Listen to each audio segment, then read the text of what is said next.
JSLPS से जुड़े सभी दीदियों को झारखंडी जोहार। मैं आज ग्राम संगठन के 14 नंबर की पुस्तक के बारे में आप सभी को बताऊंगा।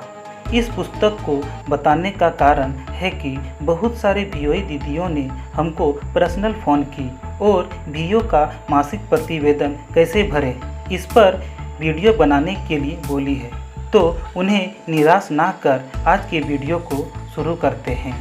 वीडियो शुरू करने से पहले सभी वीओए से आग्रह है कि आप मासिक प्रतिवेदन का एक प्रति लेकर बैठें और इस वीडियो के अनुसार आप अभ्यास करें। तो चलिए मासिक प्रतिवेदन को जानते हैं। मासिक प्रतिवेदन क्या है और इसे कब लिखा जाता है। मासिक प्रतिवेदन की परिभाषा: एक महीने में ग्राम संगठन का कामकाज को पता करने वाले प्रतिवेदन को मासिक प्रतिवेदन कहते हैं और इसे EC2 बैठक में या उसके अगले दिन ग्राम संगठन के ऑफिस में ग्राम संगठन के पदाधिकारी के सामने वीओए इसे बनाती है। मासिक प्रतिवेदन लिखने से लाभ: पहला, मासिक प्रतिवेदन से ग्राम संगठन का कामकाज के बारे में पता चलता है। दूसरा, मासिक प्रतिवेदन के आधार से ग्राम संगठन का कामकाज CLF में समीक्षा करके ग्रेडिंग देने में आसानी होती है। तीसरा, ग्राम संगठन के बैठक में बैठक का विवरण का पता चलता है। चौथा, ऋण वसूली और नया ऋण मंजूरी का विवरण का पता चलता है। पाँचवा, ग्राम संगठन के द्वारा किए गए सरकारी योजना और सामाजिक कार्यक्रम के बारे में पता चलता है। मासिक प्रतिवेदन बनाने के लिए EC2 बैठक का प्राप्त भुगतान अति आवश्यक है। तो चलिए मासिक प्रतिवेदन को अब हम लोग भरते हैं। यदि अभी तक आप हमारे चैनल को सब्सक्राइब नहीं किए हैं तो आप हमारे चैनल को यहां दबाकर चैनल को सब्सक्राइब करें और बगल में आए घंटी को दबाकर ऑल में भी क्लिक कर दें, ताकि जो भी वीडियो हम YouTube में डालेंगे तो सबसे पहले आप देख सकेंगे। तो चलिए मासिक प्रतिवेदन भरते हैं। मासिक प्रतिवेदन भरने के लिए हम लोगों को ग्राम संगठन का मासिक प्रतिवेदन का एक प्रति लेंगे जो इस तरह का होता है। ये मासिक प्रतिवेदन के 2 पन्ने में बटे होते हैं, तो पहले पन्ने को भरते हैं। मासिक प्रतिवेदन में सबसे पहले खाली जगह है और महीने का ग्राम संगठन मासिक प्रतिवेदन लिखा हुआ है। उस खाली जगह में जिस महीने का EC2 बैठक हुआ है उसी महीने का नाम लिखना है। जैसे माना कि अप्रैल महीना में है तो अप्रैल महीना लिखेंगे। इसके ठीक नीचे ग्राम संगठन का नाम लिखना है और उसके बाद गांव का नाम लिखना है। इसके नीचे 1, 2 और 3 में ग्राम संगठन का विवरण को भरना है। तो चलिए भरते हैं। इसके बाद चौथा नंबर में बैंक का नाम और शाखा लिखना है। जहां ग्राम संगठन का बैंक खाता खुला हुआ है उस जगह का बैंक और शाखा का नाम लिखना है।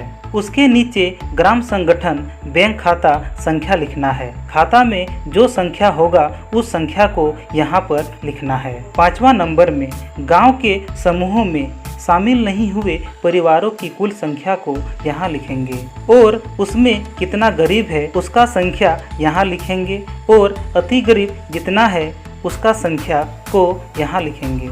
ठीक इसके नीचे 6वां नंबर में ग्राम संगठन बैठक की तिथि को लिखना है। जिस दिनांक को आप लोग EC1 और EC2 बैठक करते हैं उसका दिनांक केवल लिखना है। जैसे EC1 बराबर 6 और EC2 बराबर 22।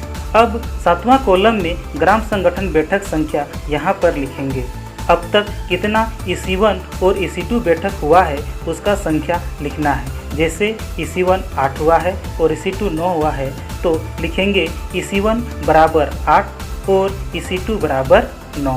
इसके बाद 8वां नंबर में उपस्थिति विवरण का कॉलम को भरेंगे। क्रमांक के नीचे 1, विवरण के नीचे EC1, पिछले महीना के कॉलम में पिछले महीना की कुल उपस्थिति 176 लिखेंगे। पिछले महीने का कहने का अर्थ है आप जिस महीने का मासिक प्रतिवेदन बना रहे हैं उसके पिछले महीना तक का उपस्थिति लिखना है। इसके बाद इस माह के कॉलम में जितना उपस्थिति हो उसको भरेंगे। जैसे 22 सदस्य उपस्थित है तो 22 लिखेंगे। ठीक इसके नीचे और एक रो खाली है, उसे भी भरेंगे। क्रमांक में 2 और विवरण में EC2 लिखेंगे और पिछले महीना के कॉलम में पिछले महीना तक के कुल EC2 बैठक में उपस्थित सदस्यों की कुल संख्या लिखेंगे और दोनों को कुल कर कुल के कॉलम में लिखेंगे। इसके बाद इस महीना के कॉलम में जितना इस माह में उपस्थित हुए हैं उसको लिखेंगे। जैसे माना कि 22 उपस्थित हैं तो 22 लिखेंगे। इसके बाद दोनों को कुल कर कुल के कॉलम में लिखेंगे। इसके बाद 9वां नंबर ग्राम संगठन द्वारा गए हुए ऋण भुगतान। इसका अर्थ है कि ग्राम संगठन CLF या कहीं और संस्था में कितना किस्त ब्याज वापस किए हैं तो उसे 9वां के कॉलम में लिखेंगे। माना कि कर्मा घोड़ा ग्राम संगठन CLF से 1 लाख रुपया लिया था और अब तक उसने 30,000 रुपया वापस कर दिया है तो अंतिम शेष राशि 70,000 रुपया होगा। तो चलिए कॉलम को भरते हैं। क्रमांक में 1 संस्था का नाम, कॉलम में CLF का नाम जैसे उदयपुर आजीविका महिला संकुल संगठन लिखेंगे। उसके बाद कुल प्रारंभ ऋण राशि के कॉलम में जितना ऋण शेष है उसी राशि को यहाँ लिखेंगे। जैसे कर्मागोड़ा ग्राम संगठन का अंतिम शेष राशि 70,000 रुपया बाकी है तो इसे यहाँ लिखेंगे। इसके बाद बकाया के साथ इस माह में मांग किस्त और ब्याज लिखना है। यदि CLF में बकाया किस्त और ब्याज है तो यहाँ लिखेंगे, अन्यथा नहीं लिखेंगे। डैश डैश कर अगला कॉलम को लिखेंगे। इसके बाद इस माह किए गए भुगतान में इस माह कितना किस्त और ब्याज वापस कर रहे हैं उसको लिखेंगे।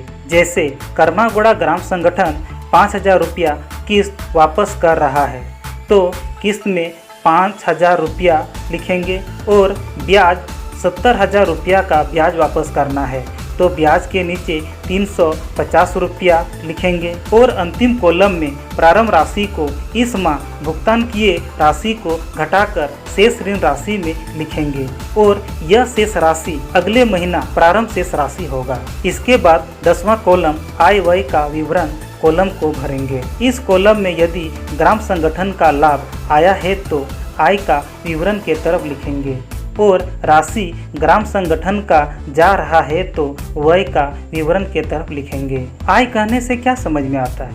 वैसा राशि जो जिस रूप से आया है वह उस रूप में नहीं जाता है तो उसे आय कहते हैं। जैसे दंड, ब्याज आदि राशि।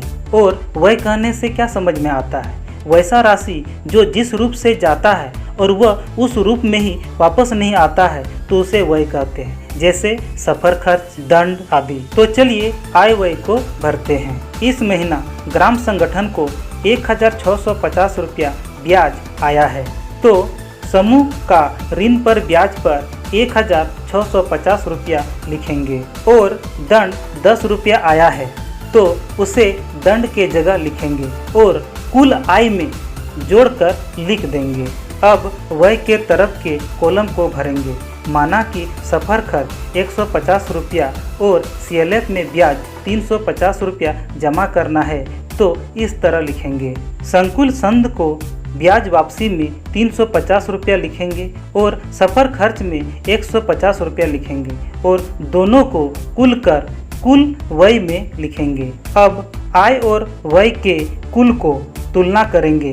जो ज़्यादा होगा उसे दोनों तरफ के कुल में लिखेंगे। जैसे आय के तरफ का कुल अधिक है इसलिए कुल में 1,660 रुपया लिखेंगे और 1,660 रुपया को व्यय राशि 500 रुपया से घटाकर व्यय से अधिक आय के सामने लिखेंगे। अब 11वां कॉलम में उसी महीने के अंत में बैंक शेष राशि को यहाँ लिखेंगे और इसी महीने के अंत में नगद शेष राशि को यहाँ लिखेंगे। 13वां कॉलम में यदि ग्राम संगठन के द्वारा समूहों को प्रशिक्षण में यदि किसी तरह का राशि खर्च करता है तो उसका विवरण को लिखेंगे। 14वां कॉलम में समूहों का LMCP के माध्यम से नया ऋण मंजूरी हुआ है तो 14वां कॉलम में लिखेंगे। क्रमांक में 1 समूह के नाम में समूह का नाम लिखेंगे। सदस्य की संख्या में सदस्य की संख्या को लिखेंगे। कुल ऋण के कॉलम में जितना का एलएमसीपी बना है उस राशि को लिखेंगे। प्रशिक्षण के अनुसार में सदस्यों की संख्या और उसके द्वारा मांग राशि को कुल ऋण में लिखेंगे। जैसे समूह में 11 सदस्य में से 5 सदस्य का मांग पूरा किया गया और राशि 50,000 रुपया को कुल ऋण में लिखेंगे। उसके बाद ग्राम संगठन जितना ऋण मंजूरी करेगी उस राशि को ऋण मंजूरी के कॉलम में लिखेंगे और अंतिम में मंजूर किए गए संस्था का नाम में ग्राम संगठन का नाम को लिखेंगे। 15वां कॉलम में ग्राम संगठन के माध्यम से किए गए सामाजिक कार्यक्रम का विवरण को लिखेंगे। उसके बाद यहाँ पर मोहर लगाकर बीओ के पदाधिकारियों से हस्ताक्षर करवाएंगे। उसी के बाद बीओए हस्ताक्षर करेगी। आशा करते हैं कि हमने मासिक प्रतिवेदन को समझा सके। तब तक के लिए जय हिंद, जय झारखंड,